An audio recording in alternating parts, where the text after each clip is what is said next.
சொந்த சகோதரனுக்குள்ள சொத்தை பங்கு வச்சு கொடுக்க போக்கில்ல, கோயிலுக்கு போறான். பைபிள் எடுத்து மானம் கெட்டவன். தெய்வீகம் என்ன?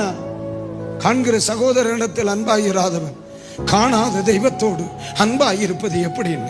நம்ம தெய்வத்துக்கு வேண்டி தீயா நிக்கிற பலரும் தெய்வ சாயலில் படைத்த மனுஷனை வேதனைப்படுத்தி விட்டு உன்னுடைய தெய்வத்தை நிரூபிப்பது முட்டாள்தனம். அது தெரியுமா உனக்கு? பக்கத்து வீட்டுல கிடக்கிற என் சொந்த சகோதரன் குடும்பம் பட்டினி கிடக்கிறான். நான் கொண்டு பேங்க்ல டெபாசிட் பண்ணுவேன். விளங்குவியாடா நீ? வெள்ள துணி போட்டது கொண்டோ, என்ன போல மீசை எடுத்தது கொண்டோ, நீ ஜிப்பா போட்டதுனால விளங்க போற காரியம் இல்லை. நீ உன் சுபாவம் மாறினா தப்பு. கூட்டு சகோதரனை வேதனை வச்சுட்டு உன் தெய்வத்தை தெய்வம் நிரூபிக்கணுமா? ஏன் இந்த தெய்வத்தை நான் பிரசங்கிக்க தெரியுமா?